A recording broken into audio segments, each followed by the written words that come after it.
Je vous souhaite la bienvenue sur mon podcast pour une nouvelle interview. Je reçois régulièrement des experts de leur domaine afin qu'ils vous partagent la synthèse de leurs recherches pour vous donner des outils simples et actionnables pour améliorer votre vie, votre productivité, votre santé ainsi que vos capacités cognitives. Comme souvent, ces interviews sont très denses en informations. C'est pourquoi je vous invite à télécharger dès maintenant la fiche résumée de l'échange que je vais avoir en cliquant sur le premier lien présent en description afin de vous assurer de tirer pleinement bénéfice des conseils de mon invité. Bonjour Charlotte. Bonjour Jérémy. Je suis super content de te recevoir. Ça fait très longtemps qu'on doit faire ce podcast ensemble. C'est vrai. Charlotte, tu es docteur en neurosciences ? Ouais, tout à fait. J'ai eu un doctorat en neurosciences cognitives dans les beaux labos de recherche publique de Lyon. Ok, et tu es là pour nous parler des biais cognitifs ? Ouais, tout à fait. Ça fait partie des sujets que j'ai couverts. On en parlera un peu plus dans la suite de ce podcast, mais sur ce qu'on appelle le système 3, qui nous permet justement de résister à nos automatismes et à nos biais. Et donc, c'était le sujet de ma thèse. À l'époque, on n'en entendait pas du tout parler. Et maintenant, les biais cognitifs, on commence à en entendre un peu plus parler. Donc, c'est l'occasion d'en discuter ce matin. Système 3 qui découle du système 1, système 2 de Kahneman ? Exactement. Ok. On en reparlera. Super. Déjà, pour commencer, qu'est-ce qui t'a amené, toi, à te plonger dans le sujet des biais cognitifs ? Vaste question. Alors déjà, comme toujours en recherche, des rencontres qui nous amènent à nous poser des questions. Moi, ce qui m'a toujours intéressée depuis toute petite, c'est vraiment de comprendre les mécanismes de la pensée. Qu'est-ce qui va guider mes comportements, mes prises de décision, mes jugements. Et donc forcément, quand on arrive sur ces questions de qu'est-ce qui fait que j'agis de cette façon-là, qu'est-ce qui me limite aussi dans mes capacités d'agir, on en vient très rapidement à comprendre, à se poser les questions de comment fonctionne mon cerveau quand il va bien.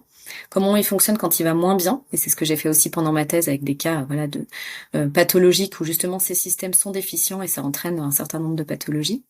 Et donc forcément on arrive sur le sujet des biais cognitifs parce que c'est le mécanisme phare qui explique nos automatismes et les raisons pour lesquelles on va parfois avoir des comportements qui sont irrationnels. Et finalement, on a souvent cette dichotomie de dire, il y a ceux qui disent l'être humain est très rationnel, ceux qui disent la rationalité n'existe pas, et il y a souvent un débat à dire finalement qui a raison. Je pense que la réponse, elle se trouve justement dans le cerveau, et c'est ce qui m'a amené à faire des études sur les neurosciences, en comprenant qu'en fait l'objectif de notre cerveau, même si nous on souhaite être rationnel dans nos comportements, c'est pas l'objectif premier de notre cerveau. Ce que lui, il veut, c'est pas être rationnel, c'est s'adapter très rapidement à la réalité. C'est ce qui fait qu'aujourd'hui, on arrive à prendre des décisions très rapides, qu'on arrive à évoluer très rapidement, à s'adapter à des situations. Mais c'est ce qui nous limite aussi dans nos capacités à prendre ces décisions rationnelles et ce qui laisse la porte ouverte à de plus en plus de biais. Justement, on parle de biais. Est-ce que tu peux définir ce terme-là ? Pour nous, c'est vrai qu'il est assez quotidien, on l'emploie très régulièrement. Mais pour les personnes qui découvrent ce biais aujourd'hui, comment on peut le définir simplement, en quelques mots ? Alors en quelques mots, c'est un mécanisme de pensée que l'on a tous. Donc aujourd'hui, on en entend beaucoup parler comme s'il fallait absolument lutter contre. C'est quelque chose qui est bon pour nous, qui est un bienfait de notre cerveau, qui est un mécanisme pour nous aider justement à prendre des décisions rapidement. Donc pour nous permettre de prendre des décisions, d'agir vite, de mémoriser efficacement, de faire le tri dans toutes les informations qui sont en face de nous, et puis de donner du sens à ce qu'on vit dans notre environnement. Et donc ces biais-là, c'est des raccourcis mentaux, des automatismes de pensée. Et le pendant négatif des biais cognitifs, c'est que qui dit prendre des décisions rapides, dit parfois faire des erreurs de jugement, donc prendre des décisions qui justement ne sont pas rationnelles, ne sont pas celles qu'on aurait pu prendre à tête reposée parce qu'on est allé un peu vite et qu'on a plongé dans ces biais cognitifs. De ma compréhension des biais, vraiment, c'est un héritage qui est évolutif. Donc, on a depuis vraiment le début de l'existence en quelque sorte, qui ont permis la survie. Ce qui explique du coup encore le fait qu'ils sont encore présents aujourd'hui. Mais c'est pas tant que ces biais, d'après ce que, de ma compréhension des choses, qui posent problème. C'est l'environnement qui a changé, qui rend ces biais partiellement, pas obsolètes, mais plus défaillants en quelque sorte. Est-ce qu'on est d'accord par rapport à ça ? Ok. Là, en fait, les biais, initialement, le but, comme je le rappelle, c'est du coup de ne pas forcément d'être rationnel, mais de s'adapter rapidement à la réalité. Donc les biais, ils étaient justement là pour nous permettre d'automatiser un grand nombre de choses. Puisque dans notre environnement, on va avoir 99% de nos décisions qui sont inconscientes et on va prendre des décisions extrêmement rapides de l'ordre de 200 millisecondes. Donc en 200 millisecondes, il faut que notre cerveau il sache est-ce que c'est ami, est-ce que c'est ennemi, est-ce que je fuis, est-ce que je vais, est-ce que j'y vais. Et donc pour ça, il a besoin de prendre des décisions très rapides. Donc les biais, par l'évolution, nous ont permis de faire face à ce flot d'informations et à garantir notre survie avec un certain nombre de biais qui nous permettent d'appréhender très rapidement la situation. Aujourd'hui, le problème que moi je vois, enfin en tout cas là où il est de plus en plus difficile de lutter contre nos biais et où on plonge de plus en plus dedans, c'est parce que le flot d'informations, il ne fait qu'augmenter. Aujourd'hui, Mmh. on est bombardé Mmh. d'informations multiples, on a du mal, parce que le principe du biais, il y a moins de biais, on n'est pas forcément biaisé si on a le temps de prendre des décisions. Si on a de l'information qui est exhaustive, qui est illimitée, qu'on a toutes les informations nécessaires, on est capable dans ce cas-là de faire un pas de côté, de pondérer les différentes options et de prendre la bonne décision. Là où on va avoir du mal à prendre la bonne décision et donc on va avoir un grand nombre de biais qui vont être à l'œuvre, c'est dans l'environnement qui est le nôtre aujourd'hui, c'est-à-dire qu'on est surstimulé, on a de l'information qui est parcellaire, on a de l'information, on a du mal à savoir si les sources sont fiables ou pas. Et donc finalement, on va plonger encore plus dans nos biais, dans le monde qui est le nôtre aujourd'hui. Il y a une surcouche en plus que j'aimerais ajouter, dis-moi ce que tu en penses, c'est le manque de sommeil. Mm. Forcément, qui dit manque de sommeil, dit manque d'énergie, dit un cerveau qui veut économiser de l'énergie. Donc, qui va plus passer par le système 1 de Kahneman, la réaction rapide, le fait de ne pas spécialement réfléchir mais d'agir avant toute chose, plutôt que par le système 2 qui lui est plus dans la réflexion, l'analyse, la prise de recul. Tout à fait. En fait, c'est exactement ça. Quand on a le temps et les ressources cognitives pour prendre Mhm. le temps de réfléchir, on est capable d'adopter des comportements rationnels et de bonnes décisions. Le problème, c'est qu'aujourd'hui, il faut qu'on agisse très très vite dans un monde où on est surstimulé et dans un monde où, en plus, par le manque de sommeil et par le manque aussi d'hygiène, le stress, tout ce qui va faire qu'on est contraint à prendre des décisions encore plus rapidement, on va avoir encore plus de biais. Et le sommeil, il est clé parce que c'est pendant le sommeil qu'on va être en capacité justement de remettre à niveau, en tout cas, notre charge mentale et nos ressources cognitives. Il faut bien se dire que notre cerveau, il a des ressources qui sont extrêmement limitées, que ce soit en termes de mémoire ou en termes tout simplement d'informations qu'il va pouvoir traiter pendant la journée. Et quand je manque de sommeil, ben forcément mes ressources elles sont encore plus limitées, donc je vais avoir tendance à être encore plus impulsif. Et donc qui dit plus impulsif dit beaucoup plus guidé par mon système 1, mon système rapide, et donc par mes biais cognitifs, et beaucoup moins en capacité d'aller appeler mon système 3 pour lui dire retiens ces automatismes, retiens cette impulsivité, et au contraire, laisse-moi le temps de prendre une décision un peu plus réfléchie, un peu plus lente. Donc si je résume vraiment pour les personnes qui ne connaissent pas cette thématique et ce terme-là, le système 1 réellement c'est la pensée très rapide, c'est la décision immédiate. Il y a un problème, je réagis avant de réfléchir. C'est ce qui a permis la survie face typiquement à un tigre à dents de sabre. Si on se dit je vais faire un plan en 10 étapes pour savoir par où je vais partir, comment je vais fuir, etc., on est Et déjà s'il est dévoré vraiment avant de dangereux ou recommencer. pas, ou si peut-être Voilà. que celui-là, il est sympa. Et c'est ce qui explique également tout ce qui est première impression. Automatiquement, le cerveau, en fait, c'est un programme évolutif de se faire des premières impressions. C'est évolutif, c'est la sécurité qui l'emporte par rapport à la raison, encore une fois. Après, le système 2, lui, est plus analytique, il est plus dans la projection, voire carrément vers le futur également. Quelles vont être les conséquences de mes actions? Et le système 3, comme tu l'as dit, du coup, c'est la capacité à prendre du recul par rapport à ses biais, c'est bien ça, pour Et à savoir qu'ils résister à existent. mes automatismes. C'est ce qu'on Voilà, pour appelle le résister au contrôle biais. Ok. inhibiteur. Et l'idée, c'est justement, en gros, il est là pour tirer le fil. Dans tous les cas, mon système 1, il va Hmm. répondre en premier. Parce que c'est ma Mhm. réponse rapide, c'est ma réponse adaptative qui me dit, voilà, faut que je sache tout de suite, que je me fasse une première impression des choses et de savoir comment je dois réagir.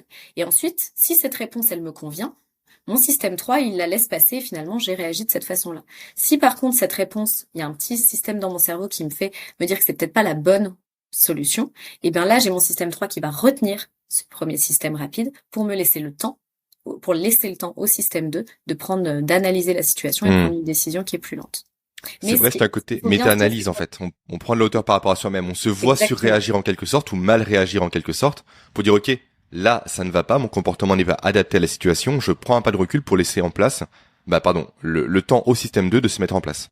Exactement. Et c'est Ok. pour ça on en reparlera, que c'est aussi important aujourd'hui de développer ce qu'on appelle sa métacognition, c'est-à-dire Mhm. apprendre à se connaître soi-même et aussi être capable de savoir comment je fonctionne et donc de résister à un certain nombre de mécanismes. Si j'ai même pas conscience de ces mécanismes qui opèrent, je vais avoir du mal à résister.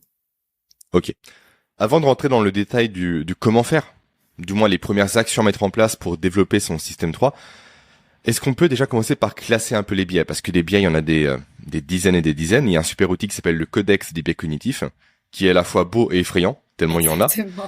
Et en fait, effectivement, toi, tu utilises une méthode de classification qui est issue du travail de Olivier Sibony, il me semble, pour les répartir en 3 ou 4 groupes différents, c'est ça? Exactement. En fait, l'idée, c'est que le codex, c'est, on va dire, la Bible des biais cognitifs. Il y en a plus de 250. Il y en a d'autres qui se rajoutent parce que c'est des travaux extrêmement précieux issus de la psychologie comportementale, de l'économie comportementale. Il y a énormément de, voilà, c'est vraiment tous les biais qui existent, plus de 250. Et donc, forcément, quand on se plonge dans cet outil ou quand nous, on arrive en formation et qu'on le met entre les mains de nos apprenants, il y a l'effet panique. Et donc évidemment, il y a, alors le codex, il est très bien, il est aussi catégorisé.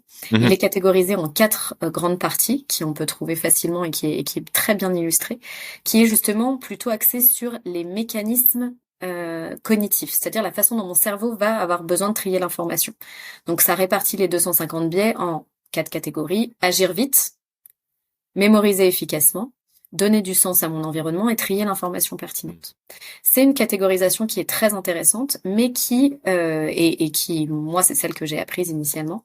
Sauf que nous, quand on a commencé à créer nos outils et nos formations sur les biais cognitifs, on en a discuté, on a fait ce qu'on appelle une étude prospective auprès de grand nombre de collaborateurs, managers, etc., pour leur demander, voilà, ce qui leur paraissait le plus pertinent par rapport à leur quotidien de travail. Et ce qui en est ressorti, c'est qu'il y avait une petite préférence pour une autre catégorisation qui a été proposée par Olivier Sibony dans son livre Vous allez commettre une terrible erreur, qui est en fait plutôt de catégoriser les biais sur le résultat, c'est-à-dire l'impact que ça va avoir sur le comportement.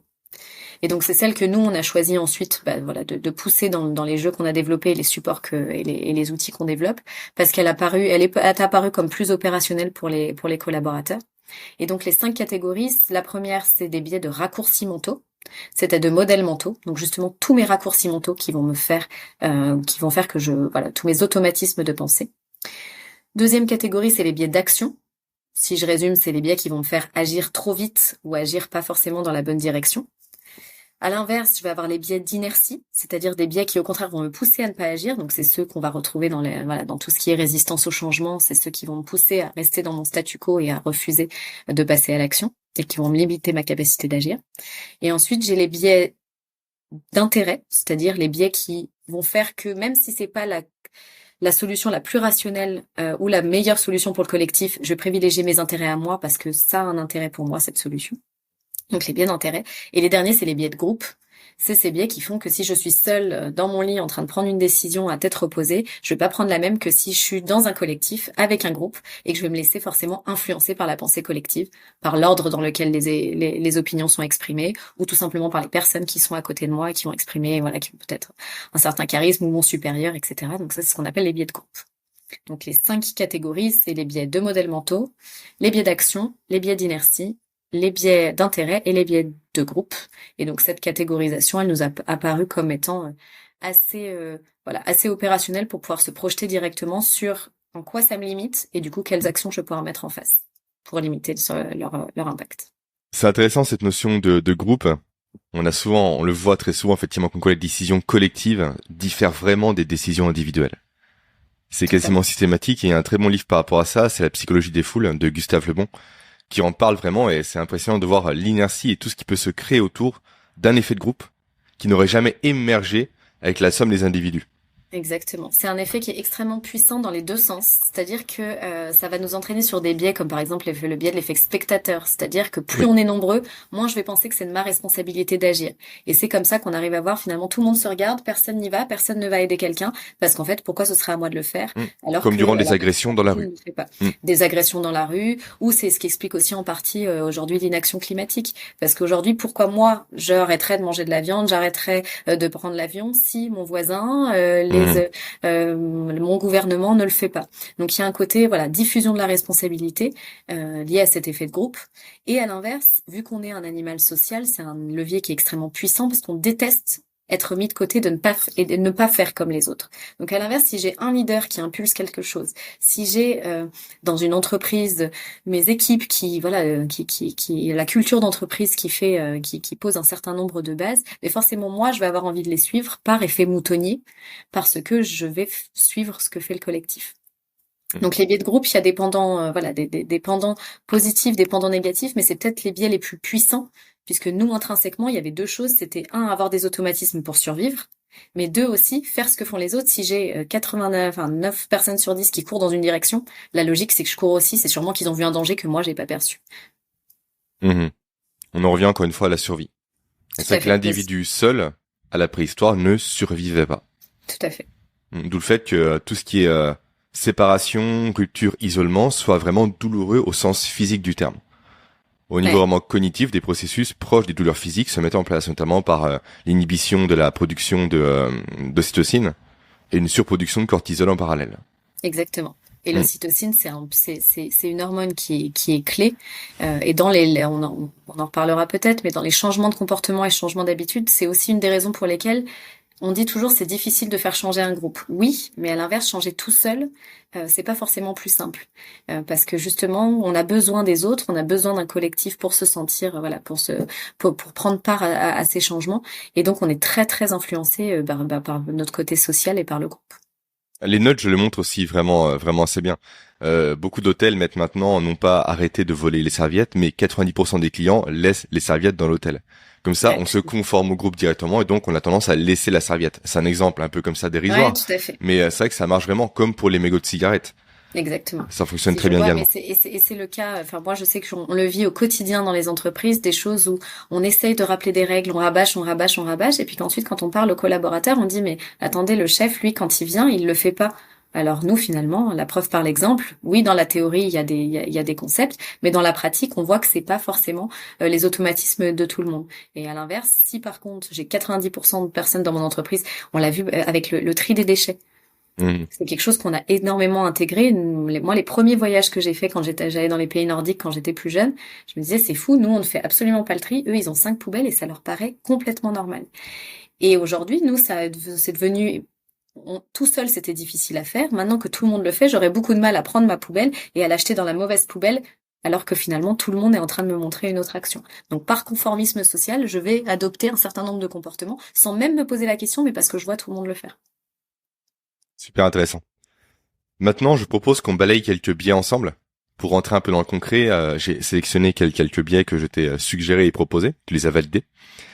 Et j'aimerais commencer par un biais qui est assez présent et qui vraiment peut poser problème en quelque sorte assez régulièrement aux personnes, le biais de confirmation, qui peut littéralement limiter la compréhension du monde qui nous entoure, parce qu'on va chercher à confirmer une opinion de base en prenant les informations qui valident l'opinion, et non pas à infirmer l'opinion en question. Est-ce que tu veux en parler un peu de ce biais de confirmation? Effectivement, ce biais de confirmation, c'est le fait que forcément, je vais privilégier toutes les informations qui vont renforcer mes croyances préconçues plutôt que d'aller chercher les informations qui vont me faire changer d'avis. Donc en gros, c'est un peu contraire à la démarche scientifique. En science, quand on veut publier un papier, on se dit, moi j'ai mon hypothèse et je vais devoir aller chercher au contraire à Hmm. infirmer ou confirmer l'hypothèse contraire pour savoir si finalement il y a des arguments contre ce que moi j'avance. Et c'est si je ne trouve pas d'arguments, je vais pouvoir supposer que mon hypothèse est vraie. Et le biais de confirmation, c'est totalement l'inverse. C'est moi, j'ai des opinions, et plutôt que d'avoir une vision un petit peu de détective, ou en tout cas de scientifique, de me dire je vais aller chercher toutes les informations de façon objective, je vais aller au contraire aller chercher que les informations qui confirment ce que je pense déjà. Et donc c'est ce qui va en fait enfermer tout le monde dans des positionnements de plus en plus radicaux, parce que tout le monde est persuadé d'avoir raison, et surtout tout le monde est persuadé que tout le monde pense comme lui. Et c'est énormément renforcé par les algorithmes qui sont dans nos réseaux sociaux, par la façon dont on va, en fait, notre cerveau va se focaliser sur les informations qui confirment. Donc quand je vais, par exemple, je suis climato-sceptique, je ne crois absolument pas au réchauffement climatique, bah tiens, je vois qu'il pleut en juillet, bah je vais tout de suite, ça va faire un pop-up dans mon cerveau et me dire, il pleut en juillet, on me parle de réchauffement climatique. Et je vais aller chercher l'information qui confirme, et donc ça ne va faire que au fur et à mesure qu'on confirme mes choix. C'est ce qu'on appelle communément le cherry picking aussi. Mm. Sélectionner, entre guillemets, les bonnes cerises, donc les bonnes informations qui corroborent avec nos pensées. Et à nouveau, on est vraiment sur une notion d'économie de ressources cognitives. Exactement. C'est que ça va coûter un effort. C'est un effort, c'est un coût pour notre cerveau de devoir changer d'avis. Ça m'oblige à faire un pas de côté, à aller chercher justement d'autres informations, à comparer des informations, à me confronter à d'autres opinions. Et donc, ça va me demander un effort. Un effort qui, parfois, le coût de se tromper est moins important Hmm. que que le coût de chercher la bonne information. Donc, je préfère avoir tort, même limiter mes efforts. Il faut vraiment comprendre que le cerveau, son premier principe, c'est le principe du moindre effort. Il va prendre la décision la plus adaptée à la situation, mais aussi la plus rapide. Si finalement, il y a pas forcément de point de friction, de dissonance entre ce qui est ma croyance et ce que j'observe dans le quotidien, mais finalement, j'ai pas forcément de bonnes raisons de changer d'avis ou d'aller chercher d'autres opinions. Et ce qui est marrant, c'est que par exemple, si on regarde un débat politique et qu'on regarde deux personnes qui s'affrontent, les partisans de chacun des partis vont avoir l'impression que leur candidat était le meilleur. Parce qu'en fait, chacun dans le débat va aller chercher les informations qui vont confirmer sa croyance que son candidat s'en est mieux sorti. Et donc à la fin, on n'a jamais une vision objective ou holistique de la réalité, on a juste une version subjective, une vision biaisée comme par rapport à ce que l'on pense en amont et a priori. Et il y a également une notion d'identité, je pense, par rapport à ce biais-là. Parce que qui dit remettre en question ses avis, ses points de vue, ses connaissances, dit également changer son identité qui est propre, qu'on a construit pendant des années potentiellement. Par exemple, remettre en question une habitude qui pour nous était vertueuse, mais qui s'avère ne pas l'être au final. En fait, on s'est accolé l'étiquette de la personne qui fait cette action au quotidien. Et donc, en supprimant cette action, on perd un peu de notre identité. Donc, un élément sur lequel on s'est construit par rapport aux autres. Ouais, tout Donc, à je fait. pense également cette perte de repère-là, ce changement de paradigme, on va dire, qui peut effrayer le cerveau, parce que, à nouveau, le coût énergétique est monumental derrière. Ouais, il y a un des 4 piliers dont on parlait, il y avait agir vite, trier l'information, mémoriser efficacement, mais un des plus importants, c'est donner du sens. Et notre cerveau, il veut donner du sens Oui. à ce qu'il vit et donner du sens à son environnement, mais aussi donner du sens à ses propres comportements. Il ne veut pas être le méchant de l'histoire ou il ne veut pas se dire qu'il a agi sans aucune raison ou pour de mauvaises raisons. Donc il va reconstruire parfois a posteriori des bonnes raisons, une belle histoire. Et donc changer de paradigme, changer d'avis, ça veut dire qu'avant, on a pris de mauvaises décisions et qu'on le reconnaît et qu'on a adopté des comportements qui n'étaient pas forcément les bons. Et donc c'est quelque chose qui a un coût énorme pour notre cerveau parce qu'on perd dans la cohérence et on se retrouve dans une situation qu'on appelle la dissonance cognitive, c'est-à-dire qu'il n'y a plus de cohérence entre ce que je crois et finalement ce que je fais. Et donc c'est quelque chose qui est extrêmement inconfortable pour le cerveau. Et dans ces cas-là, face à la dissonance cognitive, on a un petit peu trois façons de faire.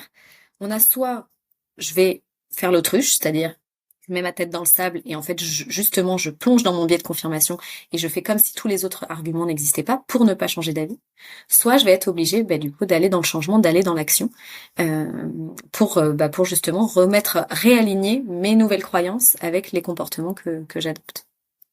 Et puis Ce qui après, il y a explique aussi également la qu'il est troisième compliqué de... possibilité, c'est de se retrouver dans de l'anxiété parce que justement, je n'arrive pas à passer à l'action, mais je vois que je suis plus en phase. Et donc, c'est aujourd'hui une des raisons de l'éco-anxiété qu'on entend un petit peu partout.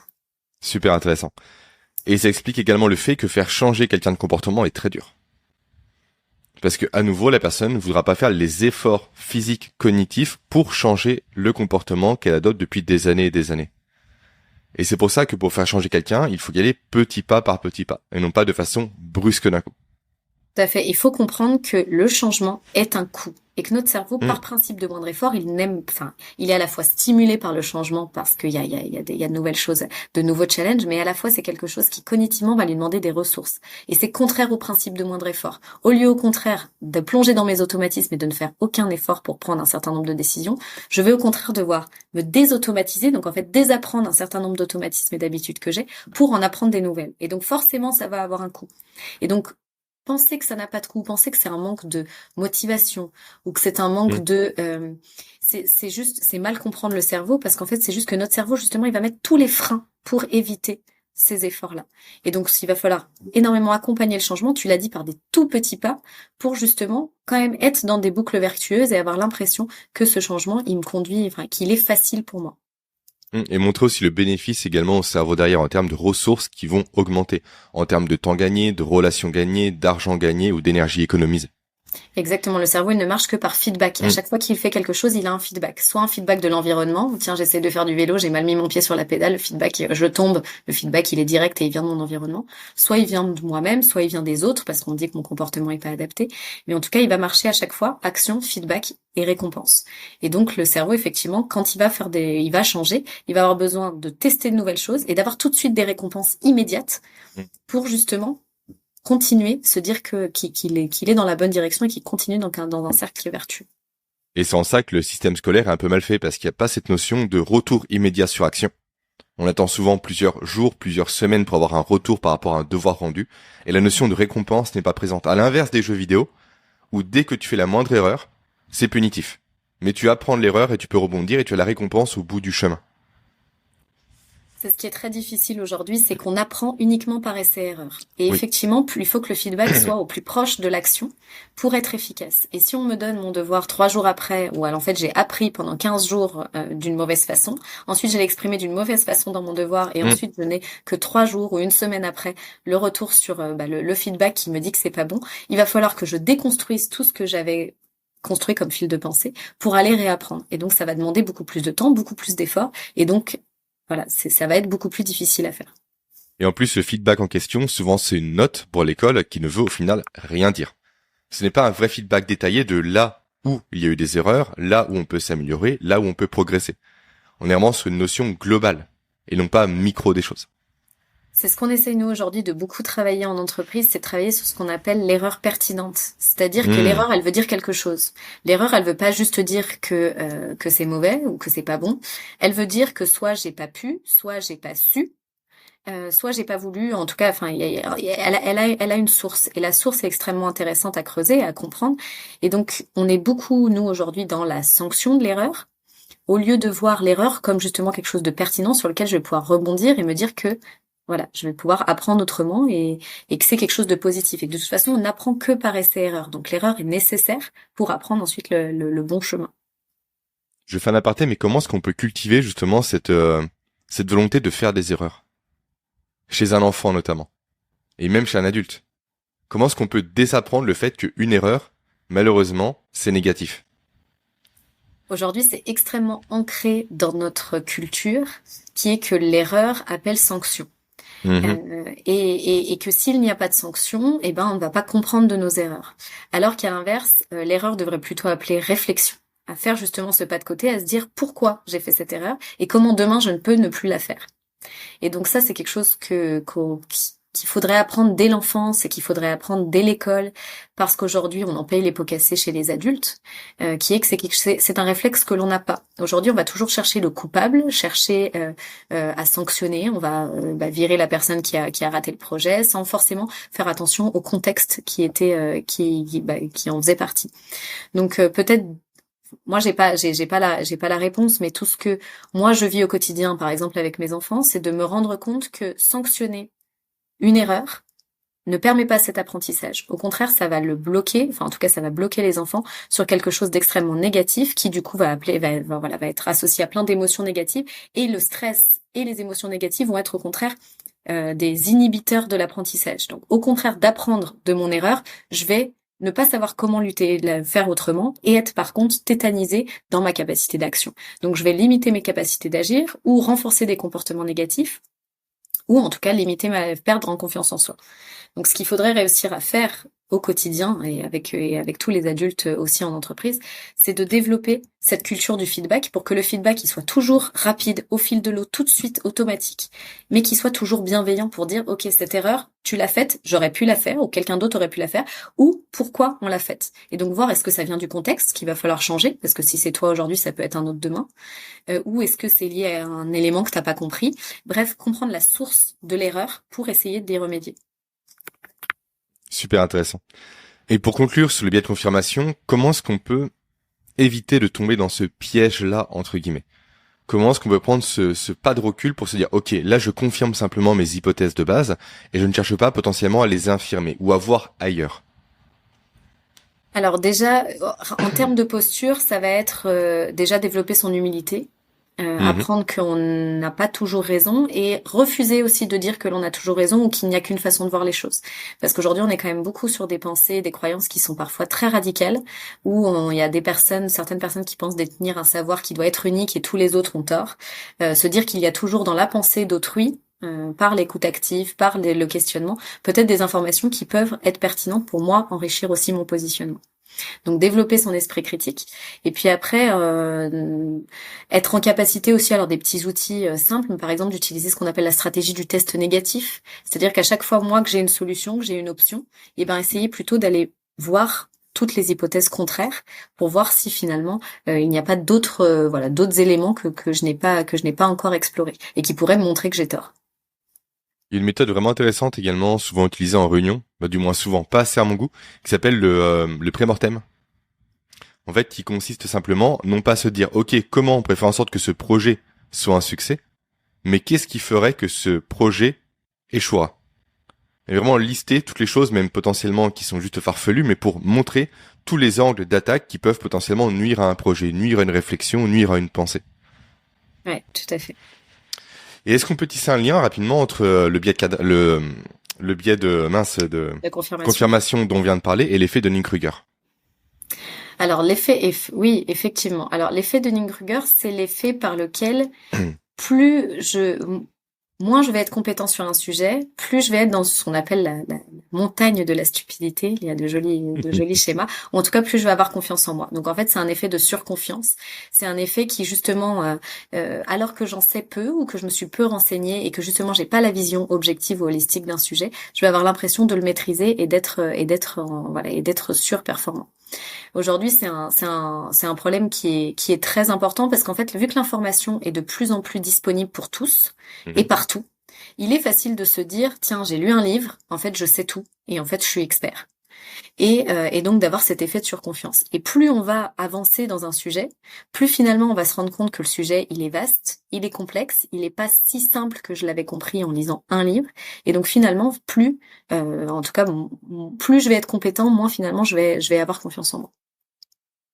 Et également, tu as l'effet inverse, que plus une personne a une expertise sur un sujet donné, moins elle se sent sachante dans ce sujet en question. Plus elle a conscience que le sujet est complexe et que le sujet ne peut pas forcément être tout blanc ou tout noir, qu'il n'y a pas forcément qu'une position, qu'elle peut être aussi challengée et remise en question. C'est le principe même de la réalité scientifique, c'est que une vérité d'aujourd'hui est peut-être pas la vérité de demain, et que en fait finalement la vérité d'aujourd'hui n'est que, pour l'instant, on n'a pas trouvé de preuves contre ou d'hypothèses contraires ou d'arguments qui pourraient valider l'hypothèse contraire. Mais il faut toujours rester.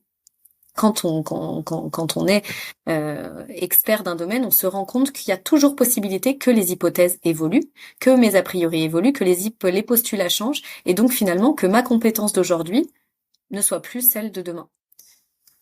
Est-ce qu'on peut du coup tirer selon toi un rapport, ou pas du tout, c'est une idée qui me vient à l'esprit dès maintenant, entre l'expertise d'une personne et le biais du coup de confirmation? Plus une personne est sachante dans un domaine, moins elle sera sujette dans ce domaine en question, évidemment, pas aux autres, au biais de confirmation.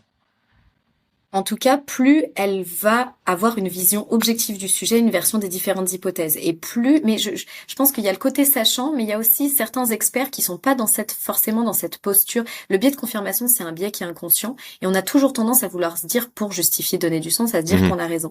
Et c'est vraiment plutôt lié à la culture scientifique, selon moi, qui est de dire, même si je sais, je vais quand même aller chercher les hypothèses contraires pour vérifier d'autres hypothèses. Et donc il y a l'effet de l'expert qui, plus il est sachant, plus il est expert, plus il va avoir une vision objective, donc moins sujet au biais de confirmation. Mais il y a aussi, vu que mon biais de confirmation, il est instinctif, il est inconscient, cette volonté par la méthode scientifique et par la rigueur scientifique de se dire, moi je sais, voilà mon hypothèse, voilà ce que j'ai en plus confirmé, ce que j'ai observé, mais finalement je vais aller faire appel à un critical friend ou à un avocat du diable pour aller justement confronter mes pensées. C'est le principe même quand on fait une publication d'aller demander l'avis des pairs. C'est finalement, moi j'ai un avis, est-ce que finalement dans mon papier scientifique, dans ma publication, j'ai pas juste enfoncé des portes ouvertes en allant chercher l'information qui confirmait ce que je pensais et mes hypothèses au départ. Et donc ça, en demandant l'avis des autres et en demandant à confronter mon opinion, et bien finalement je vais pouvoir sortir de ces ornières et enfin en tout cas ouvrir un petit peu mes ornières et sortir de mon biais de confirmation. Ok, merci. Un autre biais également qui est intéressant, tu parlais précédemment de prise de décision il y a quelques minutes en arrière, c'est le biais de rétrospection. Donc un biais qui du coup forcément a un impact sur les prises de décision. Peux-tu en parler, peux-tu le présenter et montrer en quoi il impacte potentiellement sa capacité à décider efficacement?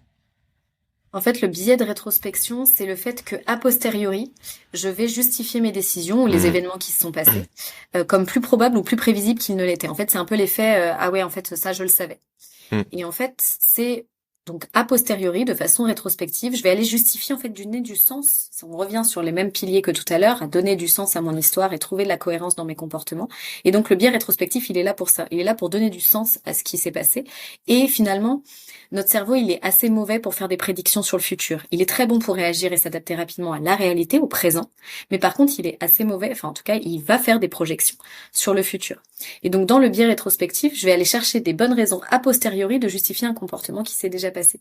C'est juste par rapport au fait que mon cerveau il fait de mauvaises probabilités et qu'il s'est peut-être trompé précédemment. Et vu qu'il déteste le hasard, il va essayer de raconter une histoire et de raconter a posteriori une histoire qui est cohérente comme s'il le savait déjà. Alors qu'au moment où il avait pris la décision, il n'avait pas les données disponibles pour être sûr et pour pouvoir prédire ce qui allait se passer. C'est un biais qu'on retrouve très souvent dans les biographies et autobiographies, où on vient réenchanter son passé entre guillemets, pour À la justement faire en lumière, sorte que toute l'histoire soit cohérente à la lumière du résultat qu'on a aujourd'hui. Si j'ai pris telle décision quand j'avais 7 ans, ça m'a conduit à ça aujourd'hui. Non, c'est beaucoup exactement. plus Faut complexe que donner ça de en la vrai. cohérence. Mm, En fait, c'est pour donner de la mm, cohérence à ce qu'on a vécu et se dire que tout avait une bonne raison d'être et que tout aurait pu être prédit et toutes les choses sont au bon endroit. Le cerveau, il aime pas le hasard et du coup, il va vouloir raconter cette histoire la plus cohérente possible. Avec le risque, à l'inverse, quand on fait ce genre de remarques a posteriori, par exemple, sur des projets en entreprise, de dire, mais ça, moi, je savais depuis le départ que le projet, mm. il allait pas marcher.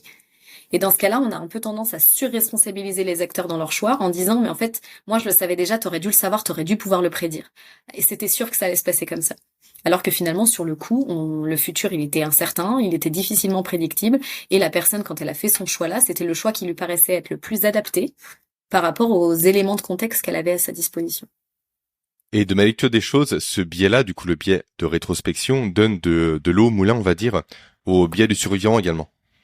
Où justement, on aura tendance à, donc le biais du survivant qui fait simplement qu'on va prendre pour exemple les personnes qui ont survécu sans prendre pour exemple les personnes qui ont échoué. Typiquement, je sais pas, un boxeur explique qu'il faisait, je sais pas, 20 km de course tous les matins, et c'est grâce à ça qu'il est devenu champion du monde de boxe. Et en fait, on va prendre lui pour exemple, on va calquer notre comportement sur le sien sans penser à toutes les personnes qui ont fait la même chose, mais qui ne sont pas devenues championnes du monde de boxe. L'exemple est un peu stupide, mais voilà ce que veut dire ce biais-là. Et selon moi, effectivement, les personnes qui réécrivent leur histoire, qui viennent la réenchanter, qui viennent mettre en évidence que tous les comportements que eux ont eus durant des années ont permis un tel résultat, vient renforcer cette notion de biais du survivant, où on va venir directement piocher des éléments de comportement de ces personnes en question pour espérer obtenir le même résultat que ces personnes-là. Est-ce que j'ai Et on été peut clair? à nouveau refaire le lien avec le biais de confirmation, c'est qu'effectivement, en Bien cherchant sûr. les exemples de ceux qui ont réussi, ou en tout cas les exemples qui illustrent ce que je veux croire et ce que je veux penser, ben Mm. finalement, je vais me focaliser à nouveau sur une Mhm. croyance, alors que je n'ai peut-être pas tenu compte du contexte, et peut-être qu'effectivement, il faisait qu'un 20 km de course, mais qu'il avait peut-être totalement d'autres choses, d'autres éléments de contexte Mhm. qui expliquent plus sa réussite, mais je vais me focaliser sur un élément, et je vais réécrire l'histoire par rapport à cet élément. Super intéressant. Il y a un biais également qui est très utilisé notamment en marketing, qui est le biais d'ancrage, notamment au niveau des prix, dont je me servais à une époque pour négocier des biens immobiliers. Et c'est un biais qui est très puissant. En fait, l'idée, c'est quoi? C'est de poser un cadre. Même niveau éducatif, s'il est très puissant. En fait, qu'est-ce que le biais d'ancrage? Simplement, c'est donner l'impression d'une liberté dans un cadre qu'on a posé à la base. Par exemple, dire à son enfant, tu t'assois sur le canapé ou sur la chaise, tu choisis. Au lieu de lui dire tout simplement, est-ce que tu veux t'asseoir? C'est différent. Parce qu'on laisse soit la liberté totale de répondre oui ou non, je m'asseoir, ou soit le fait de je m'assois oui, mais soit sur le canapé, soit sur la chaise. Est-ce que tu veux parler un peu également de ce biais-là qui est très puissant et qui est vraiment présent au quotidien? Notamment, les soldes, c'est un biais d'ancrage. On passe de tel prix à Totalement. tel prix. Il n'y a que des biais d'ancrage aujourd'hui parce que le cerveau fonctionne par comparaison. Exactement. Donc, il va venir directement comparer deux éléments entre eux en faisant fi de tous les éléments qui vont autour. Parce qu'on a posé un cadre autour des deux éléments en question. Effectivement, notre cerveau, il voit pas la réalité de façon rationnelle ou de façon objective. Il va percevoir par contraste. De la même façon que je vais percevoir le contraste entre deux couleurs, je vais percevoir le contraste en fait entre deux situations. Et donc mon cerveau, il va avoir tendance à se fier enfin en tout cas, à la première information qui est rencontrée. Et ça va poser une encre inconsciente, et dont il a absolument pas conscience, mais qui va conditionner le reste de la prise de décision. Et c'est le cas, tu l'as dit, avec les soldes. Quand j'entre dans un magasin et que j'avais un prix initial, ça me forge une encre. Et quand le prix est soldé, j'ai l'impression du coup que ça vaut le coup, en tout cas de faire une super affaire. Et donc je suis plus enclin à l'acheter parce que j'ai l'impression que le prix a diminué. Et donc aujourd'hui, c'est un outil qui est très utilisé par les vendeurs et dans la vente parce que je sais forcément que le premier prix que je vais donner, ça va poser la première encre et derrière, je vais pouvoir négocier. Donc c'est les bases de la négociation, mais en tout cas, on n'oubliera jamais cette première encre, cette encre pendant tout le processus de la décision. Et on le comparera toujours à celui-là. Donc je peux à la fin finalement, si le vendeur m'a dit que la voiture coûtait 40 000 euros, qu'il a consent à me la laisser à 38 000 euros, me dire que j'ai fait une bonne affaire et être d'accord pour payer ce prix-là. Et si à l'inverse, juste avant de venir, j'ai vu la même voiture à 35 000 dans un autre magasin, ma première information, mon encre, ça va être le 35 000. Et du coup, je consentirai plus du tout à payer les 38 000 que me propose ce vendeur, alors que lui a l'impression de faire un effort et me dit que c'est un bon prix. Et en immobilier, typiquement, moi, je baissais vraiment le prix très très bas au départ, proposer parfois 20, 30, 40% en moins pour que la nouvelle encre du vendeur soit mon prix annoncé et ne soit pas l'estimation que lui en faisait.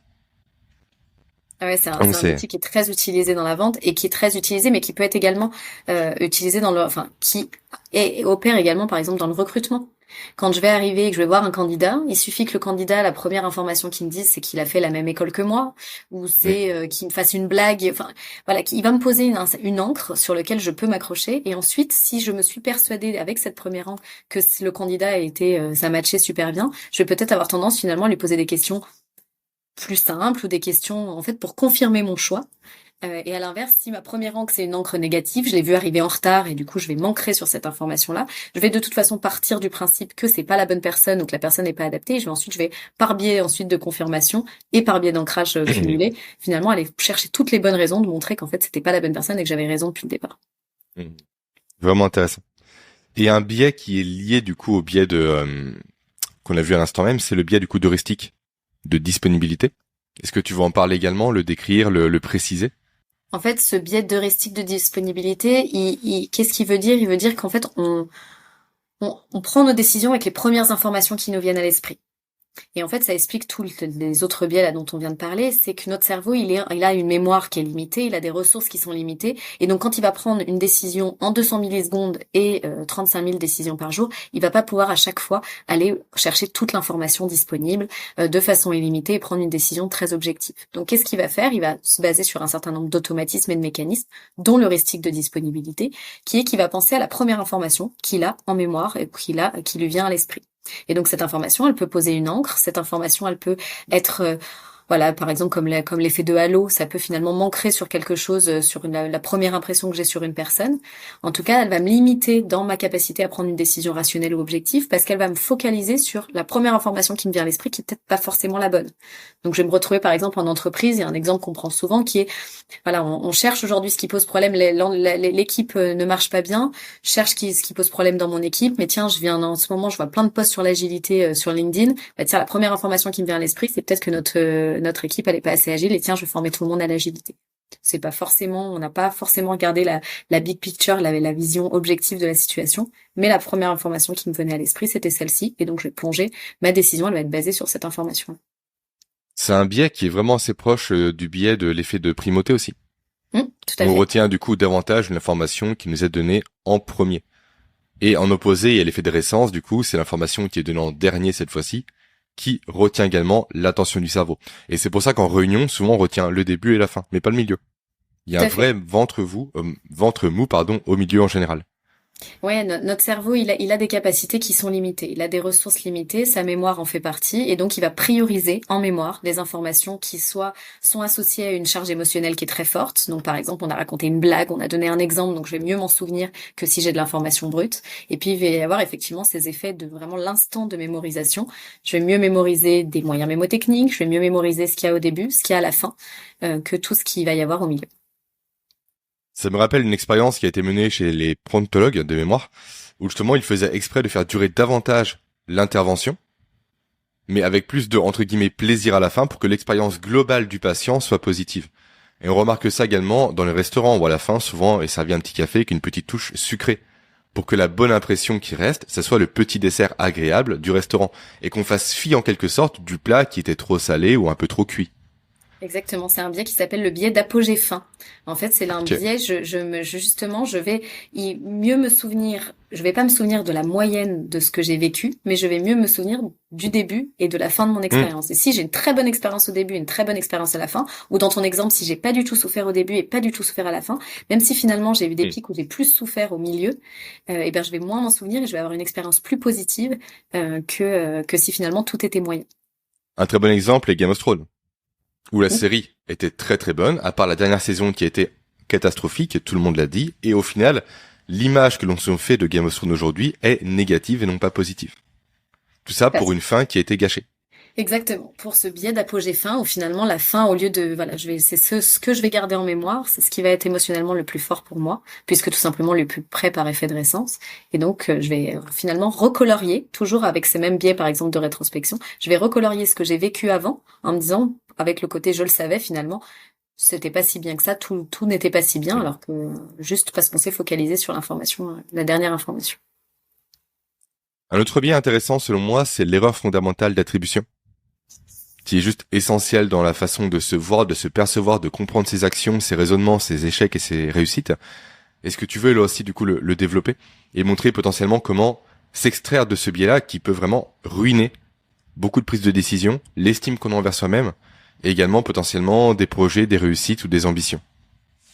En fait, l'erreur fondamentale d'attribution, c'est le fait d'expliquer le comportement des autres par leur trait de personnalité plutôt que par l'influence du contexte. Et il est très lié à un autre biais que moi j'aime bien, qui est l'effet acteur-observateur. C'est-à-dire, j'ai tendance, moi, quand je parle de moi, j'explique mes comportements par des causes externes. C'est la situation qui était pas favorable, c'est le contexte. Je connais ma petite voix qui sait qu'en fait le process était bon, mais finalement j'ai pas eu de chance, etc. J'ai eu des La difficultés en faute à pas de cours. chance. La faute à pas de chance, versus je vais faire des raccourcis entre la personnalité d'autrui et ses comportements. Et donc je vais être dans le jugement. Donc moi je suis en retard parce que c'est pas de ma faute, j'avais des bouchons et parce que y avait plein de raisons qui l'expliquent. Donc c'est pas si grave que ça. Par contre, si mon collaborateur ou mon nouveau stagiaire que je viens de recruter est en retard, moi je vais considérer que il est pas fiable, que c'est pas une personne digne de confiance et je vais faire un raccourci entre son comportement, enfin un comportement à un instant T et sa personnalité ou ce qu'il est de façon générale. Et donc c'est très lié à notre capacité de jugement, c'est-à-dire que nous on est toujours plus indulgents avec nous-mêmes et plus exigeants avec les autres parce qu'on n'a pas leur petite voix interne ou leurs petites explications du contexte, et donc on va faire des raccourcis, toujours par automatisme, raccourcis entre ce que je vois et ce qu'il est. La personne ne m'a pas dit bonjour aujourd'hui, c'est vraiment que c'est quelqu'un d'impoli. Peut-être qu'elle a vécu quelque chose juste avant qui était qui peut expliquer. Peut-être que j'étais dans l'entrebâillement de la porte qu'elle m'a pas vu. Bref, il pourrait y avoir d'autres éléments de contexte, mais je vais avoir tendance à faire ce raccourci. Vraiment intéressant. Et c'est vrai qu'on prend constamment pour soi-même les éléments qui nous arrivent aussi. On fait jamais, on fait l'économie de l'énergie que demanderait le fait de prendre du recul par rapport à ça. Comme tu l'as dit, est-ce que la personne n'a pas vécu quelque chose de compliqué? Est-ce qu'elle n'a pas connu ceci? Est-ce qu'elle n'a pas connu cela? On va au plus simple, on va à l'idée de base, au système 1 pour directement économiser encore une fois de l'énergie. On saute à la conclusion avant même de se poser les questions, avant de perdre du temps à poser des questions qui pourraient nous apporter des informations complémentaires, mais peut-être pas. Et donc on a effectivement même plutôt tendance à être, mais on y revient dans la sanction, dans le jugement, plutôt que de poser la question à l'autre quand on fait un feedback négatif du pourquoi. Pourquoi il s'est comporté comme ça? Pourtant, en fait, on est dans juger l'autre au lieu de juger son comportement, et donc au lieu de le questionner aussi. On l'a vu ensemble au départ, les biais sont un héritage évolutif. Ça fait des milliers d'années qu'on a ces biais-là. L'évolution les a conservés parce qu'ils nous ont aidés au niveau de la survie. Est-ce qu'on peut aujourd'hui réellement lutter contre les biais? Même si on les connaît. C'est une question. Alors, je les connais et je ne suis pas meilleure qu'une autre pour lutter contre, tout simplement parce que 99% de nos décisions sont inconscientes. Donc, effectivement, nos biais sont inconscients, sont des automatismes dont on a hérité et dont il est très difficile de se prémunir. Par contre, aujourd'hui, il y a deux leviers qui existent pour limiter l'influence de nos biais. Le premier, c'est effectivement ce système 3, c'est-à-dire que ce système 3, il est fait pour résister à nos automatismes et nous permettre de faire ce pas de côté pour plutôt nous permettre au système 2 d'agir. Donc, ce qu'on va pouvoir faire, justement, c'est entraîner ce système 3, apprendre à résister. Il y a un livre qui est très intéressant sur ce sujet d'Olivier Houdet, qui s'appelle Apprendre à résister, justement, qui est comment je vais pouvoir entraîner mon système 3 pour justement résister à mes automatismes. Donc moi, individuellement, je vais pouvoir m'entraîner à faire ce pas de côté, m'entraîner à limiter l'influence de mes biais. Et donc c'est déjà un premier pas, déjà en prendre conscience. Ça c'est le premier pas, c'est prendre conscience qu'ils existent et puis développer ce qu'on appelle ma métacognition, c'est-à-dire développer la connaissance que j'ai de moi-même et donc les biais sur lesquels je suis plus sujet et dans lesquels j'ai plus tendance à plonger que d'autres. C'est-à-dire qu'on n'est pas tous, on a tous les mêmes mécanismes, mais on n'est pas tous sensibles aux mêmes biais de la même façon. De par notre expérience, notre histoire, on n'a pas tous les mêmes automatismes. Et donc s'ouvrir la porte de la conscience de dire je sais qu'ils existent et quels sont les biais que moi j'ai et contre lesquels j'ai envie de lutter, c'est déjà un premier pas. Et puis le deuxième pas, il va être collectif. C'est-à-dire que dans une entreprise, on va pouvoir limiter l'influence de nos biais en changeant, et individuellement aussi, mais en changeant surtout le contexte. C'est-à-dire que mon cerveau, il voudra toujours prendre la décision la plus rapide, adaptée au contexte qu'il a en face de lui. Et donc, effectivement, dans 99% du temps, il va le faire de façon inconsciente. Mais si le contexte change, ma décision, elle va changer aussi. Donc, en fait, en transformant le contexte, je vais pouvoir limiter l'influence de mes biais ou en tout cas décider de la façon dont ils vont influencer mes décisions. Je vais prendre un exemple concret. Par exemple, si je sais que on a tous le même biais, quand j'ai faim et que je vais faire mes courses, eh bien, je vais avoir tendance à acheter des sucreries. Qu'est-ce que je peux faire pour limiter l'influence de ce biais-là? Je sais que de toute façon, une fois que je serai devant, je vais avoir tendance, par impulsivité, à pas réussir à résister et à le prendre. Ben, je vais pouvoir faire plusieurs choses. Je vais pouvoir, écrire ma liste de courses avant même d'aller dans le magasin. Comme ça, ensuite, je suis la liste et j'ai plus de facilité à résister. Je vais pouvoir, ne jamais y aller le ventre vide. Et comme ça, justement, je sais que dans ce contexte-là, quand je viens de manger, ben, je suis moins enclin à aller sauter sur les premières sucreries. Je vais pouvoir changer le contexte. Et en entreprise, ça va être le cas pour, par exemple, si on veut favoriser des décisions plus inclusives. On va pouvoir se poser les questions dans le contexte qui est le nôtre, comment dans mon process de recrutement, par exemple, je vais pouvoir modifier la façon qu'on a de faire, les questions qu'on va poser, la façon dont on va recruter, CV avec ou sans photo, etc., pour justement transformer le contexte et faire en sorte qu'on plonge moins dans nos biais. Parce qu'ensuite, on sait qu'il sera là, le biais de halo, le biais de ma première impression, mon biais d'ancrage, ils vont opérer. Mais du coup, si je change le process, si je change le contexte, je peux limiter l'influence collective. Mais est-ce que ces biais n'ont pas encore des vertus aujourd'hui quand même?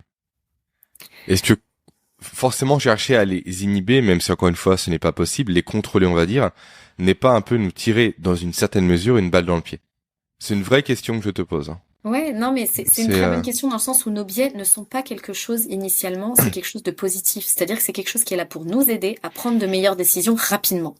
Le biais devient négatif ou on a envie de lutter contre quand il me conduit à des comportements qui sont pas rationnels ou qui sont délétères. Quand collectivement il me conduit à l'inaction climatique, quand collectivement il me conduit à prendre des décisions qui sont pas inclusives, quand on a ce type de comportement, on peut vouloir se dire qu'il faut limiter l'influence de nos biais.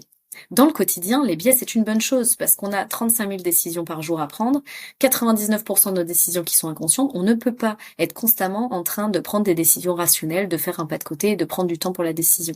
Donc nos biais et nos automatismes, ils sont positifs parce qu'ils nous permettent au contraire d'automatiser tout un tas d'actions sur lesquelles j'ai pas envie de mettre de l'effort et de la ressource cognitive dans cette prise de décision-là, pour me laisser le temps, au contraire, de prendre les décisions importantes. Mmh. À l'échelle individuelle, une recommandation que j'aime bien donner, c'est le fait de tenir un journal, au final, au quotidien. Et car tu l'as très bien dit, l'idée c'est d'apprendre de la méta-analyse. Sauf que ça ne s'apprend pas par hasard. C'est pas par pure sérendipité, ça tombe pas comme ça du ciel, il faut le travailler. Et on peut le travailler simplement en prenant le temps d'écrire tous les soirs potentiellement les problèmes par lesquels on est passé. Les comportements qu'on a eus qui nous semblent irrationnels. Pour essayer de trouver un peu des patterns, des schémas dans lesquels au final on sent qu'on se fait biaiser en quelque sorte. Et pour mettre dès à présent en place le comportement pour éviter ce biais. Souvent c'est ce qu'on appelle, j'ai oublié le nom malheureusement, c'est le fait si Y se produit alors je fais X. C'est l'implémentation d'intention. En fait le cerveau humain il est prédictif.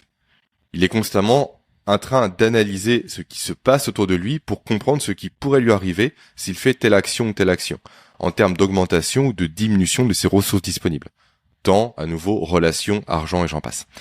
Et si effectivement on prend le temps d'implémenter des schémas de pensée, presque des modèles mentaux en quelque sorte, en se disant si telle action se produit, alors je fais X, le cerveau va comprendre immédiatement que quand telle action va se produire, alors c'est X qui doit en découler.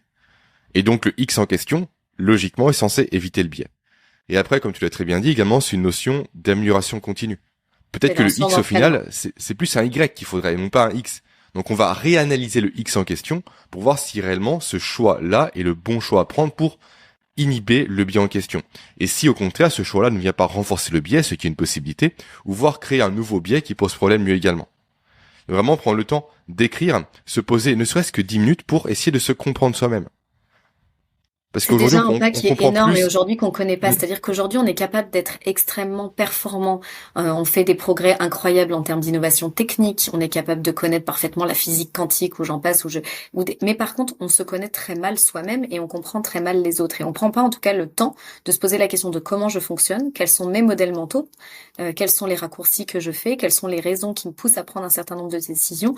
On est tout de suite dans le jugement a posteriori au lieu de se poser la question du process et de la façon de ce qui m'a amené à prendre cette décision ou à avoir ce comportement.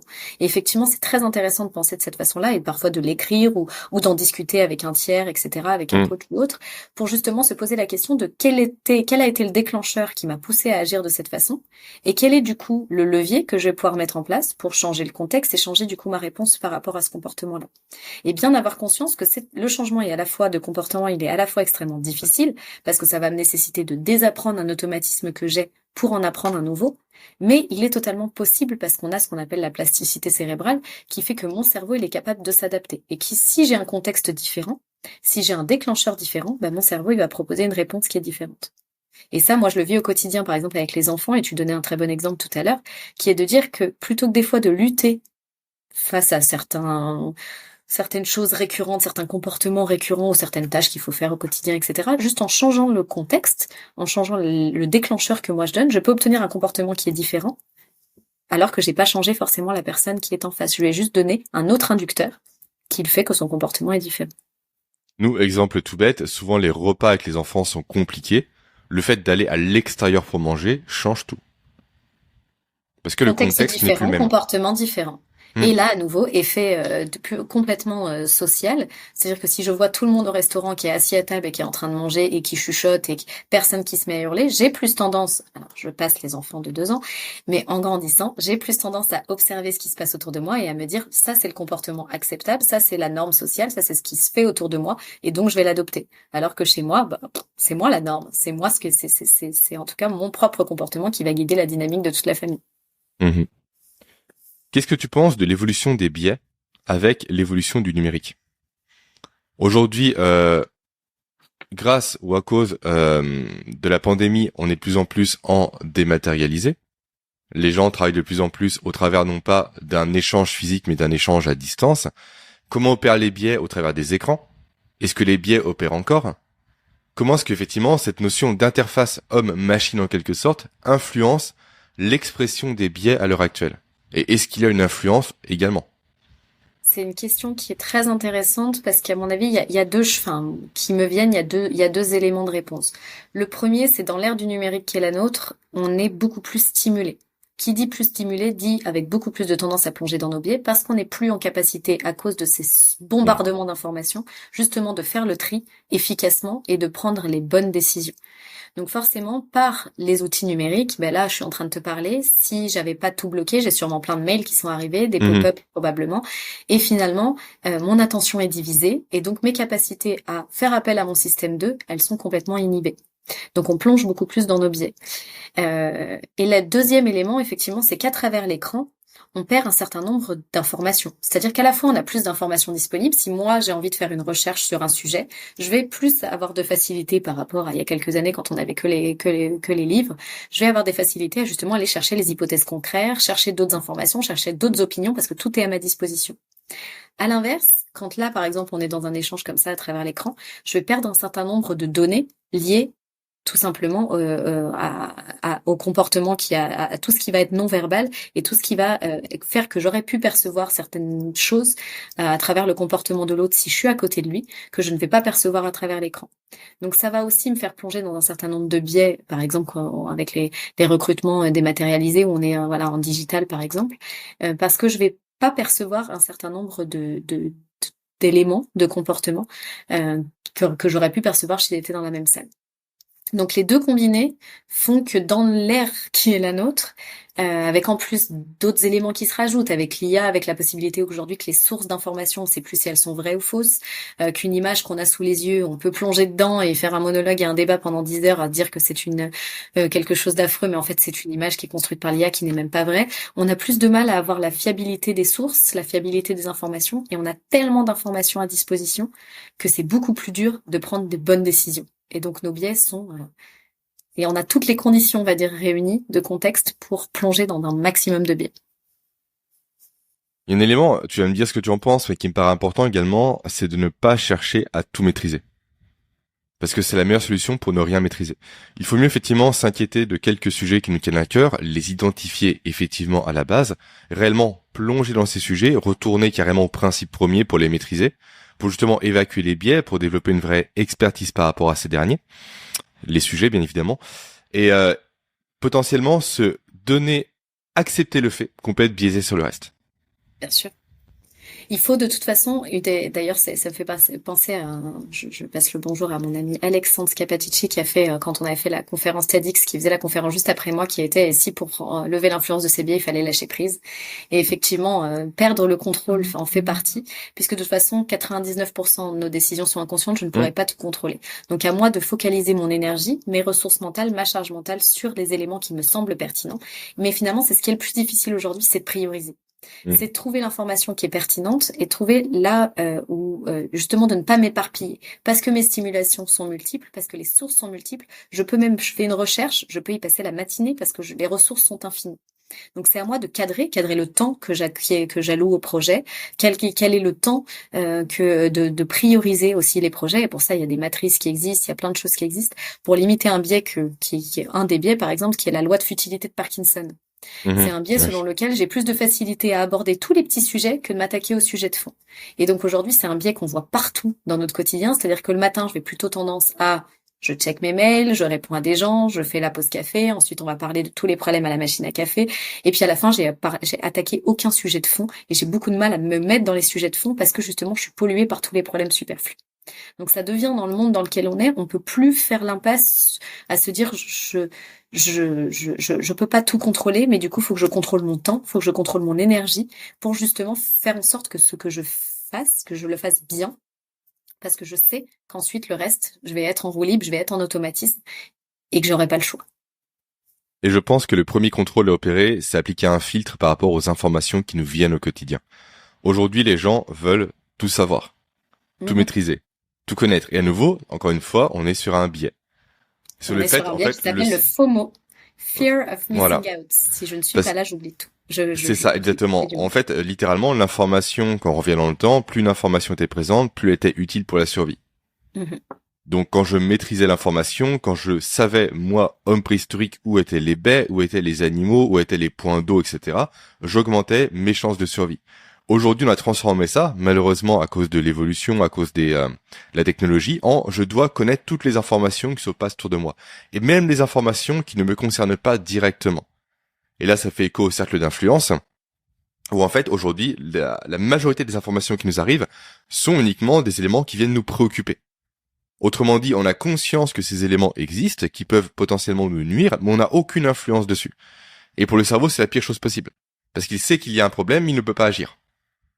Et en se coupant de ces informations-là, déjà, on se réapproprie de la charge cognitive, de l'espace mental.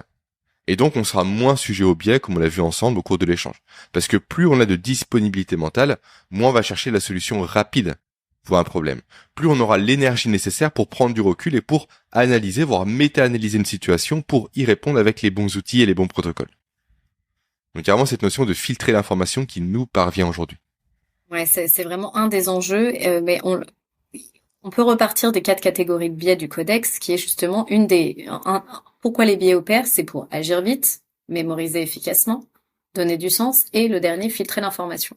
Si l'information ne fait que augmenter, effectivement, mon filtre, il est moins bon. Si dans mon entonnoir, j'ai 1 milliard d'informations à faire passer, mais forcément, je fais du tri qui est pas forcément le bon, je mets mon énergie sur des éléments qui sont pas forcément les bons. Et donc, en limitant l'entrée dans cet entonnoir-là, en limitant la qualité des informations qui sont les miennes, en limitant la fiabilité des informations, mais aussi le nombre de simulations qui sont les miennes, je vais faire en sorte que, vu que mes ressources cognitives, ce sont toujours les mêmes, l'entonnoir, il est toujours le même. Alors évidemment, avec la fatigue, avec l'expérience, avec l'habitude, il peut varier, mais en tout cas, il est limité, et il est extrêmement limité. Donc, vu que ce filtre, il est limité, à moi de faire entrer les bonnes informations dedans, ou en tout cas de limiter leur influence pour me laisser l'espace, la charge mentale, d'aller prendre des décisions qui soient pertinentes et qui soient celles, en fait, avec lesquelles, parce que au-delà de prendre une bonne décision, ça veut dire quoi en fait prendre une bonne décision?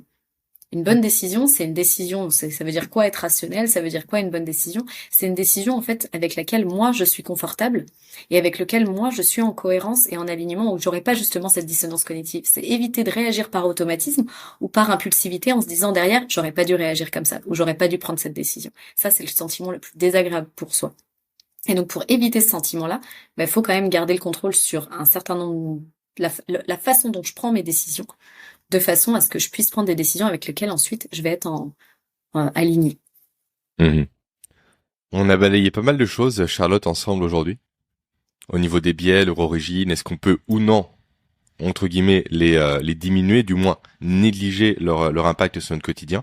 Est-ce que tu as des ressources à nous donner pour aller encore plus loin si jamais on veut creuser ce sujet-là? Je pense forcément à Système 1, Système 2 de Daniel Kahneman, qui est la base. Il faut un peu s'accrocher pour le lire, par contre. On n'est pas sur un livre qui est vulgarisé, Ouais, très clairement.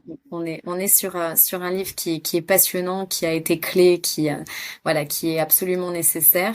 Aujourd'hui, moi, je conseille évidemment tous les ouvrages d'Olivier Sibony, tout simplement parce qu'ils sont extrêmement opérationnels. Alors sur des problématiques managériales évidemment, mais voilà, ils sont très faciles à lire. Ils nous éclairent énormément sur ce que sont les biais. Donc moi, c'est des livres que j'aime beaucoup. Je conseille évidemment le livre, d'Olivier Houdet sur justement apprendre à résister, avoir connaissance de ce système 3 qui est pertinent.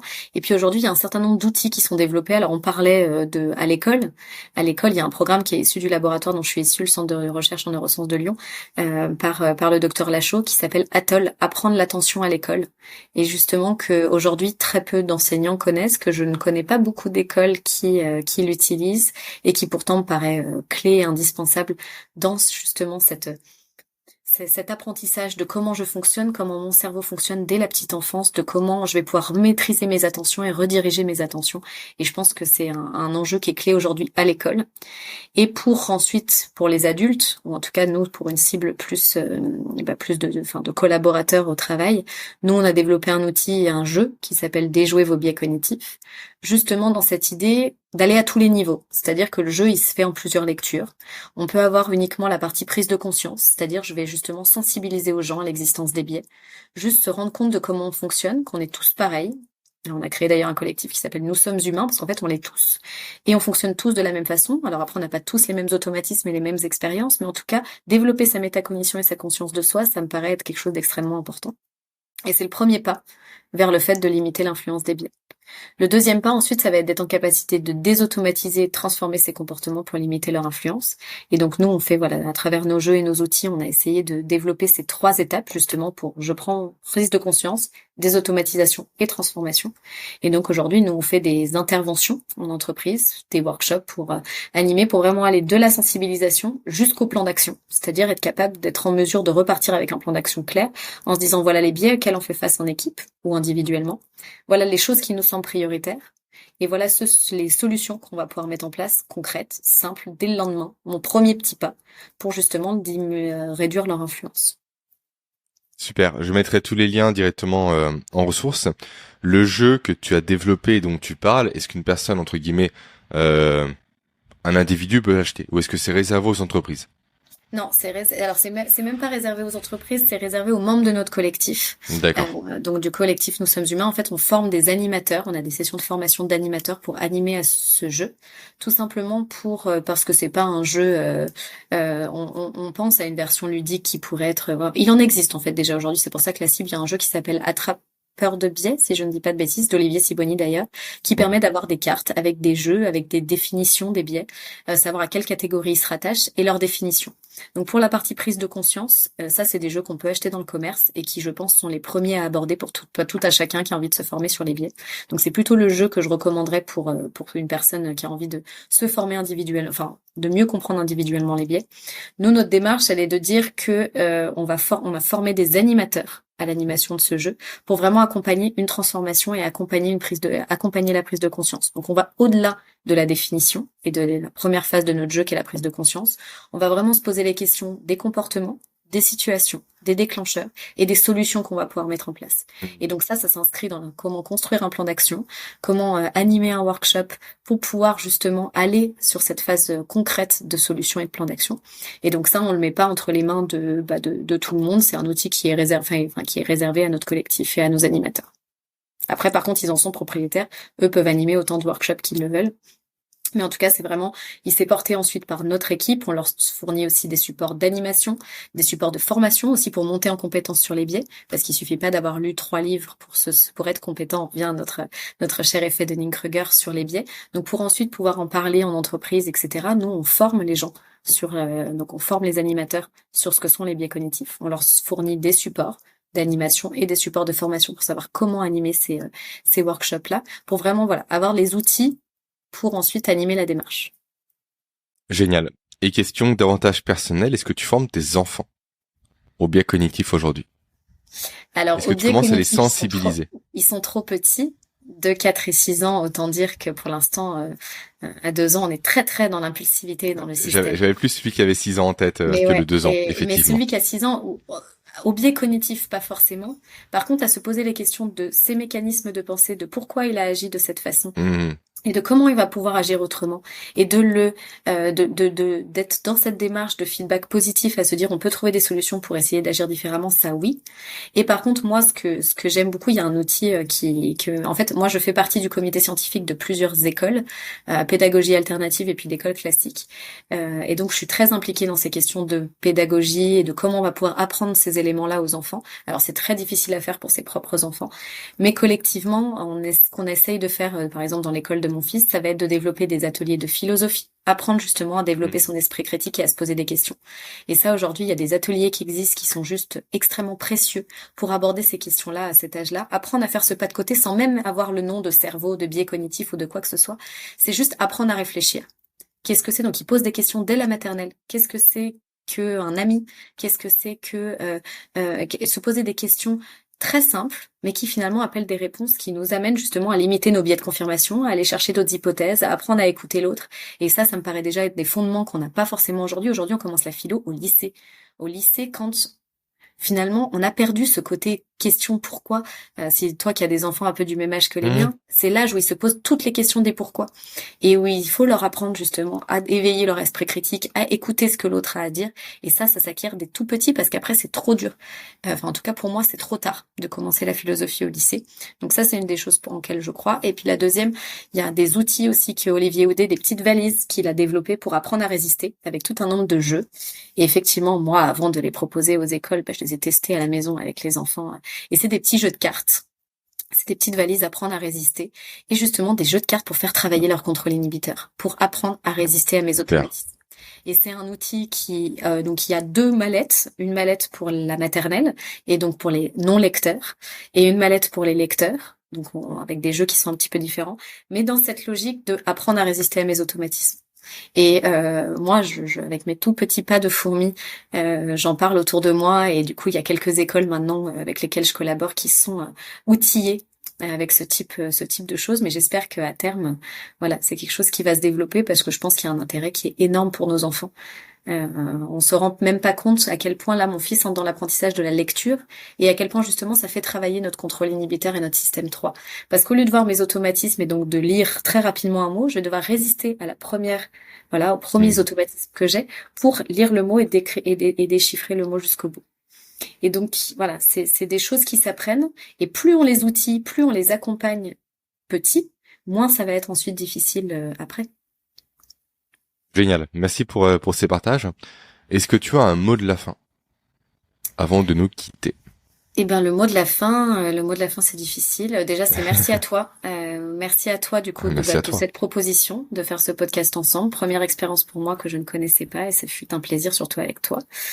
Et puis le mot de la fin, c'est à tous. Prenez soin de vous, apprenez à vous connaître parce qu'en fait c'est un bien pour vous et c'est un bien pour les autres qui vous entourent aussi pour se sentir mieux. Aujourd'hui, il y a un enjeu qui me paraît clé que je vis autour de moi, c'est les enjeux liés à la santé mentale. On est dans un monde stressant, dans un monde où il se passe plein de choses et donc prendre soin de soi et de sa santé mentale, ça va devenir à mon avis assez clé. C'est intéressant parce que tu fais un pont entre 2 domaines qui étaient séparés pendant très longtemps, les sciences dures et les sciences molles, au final. Mais le cerveau n'a pas de sciences dures et de sciences Voilà, molles. Le exactement. cerveau, il est unique. Entre les neurosciences et la psychologie, au final. Et c'est pour ça que New Brain, la société du coup que j'ai créée, on est un organisme en sciences cognitives, c'est-à-dire les sciences cognitives. C'est cette approche pluridisciplinaire qui pour moi est indispensable et riche, qui est justement de se dire il n'y a rien de noir ou de blanc ou de personne, voilà.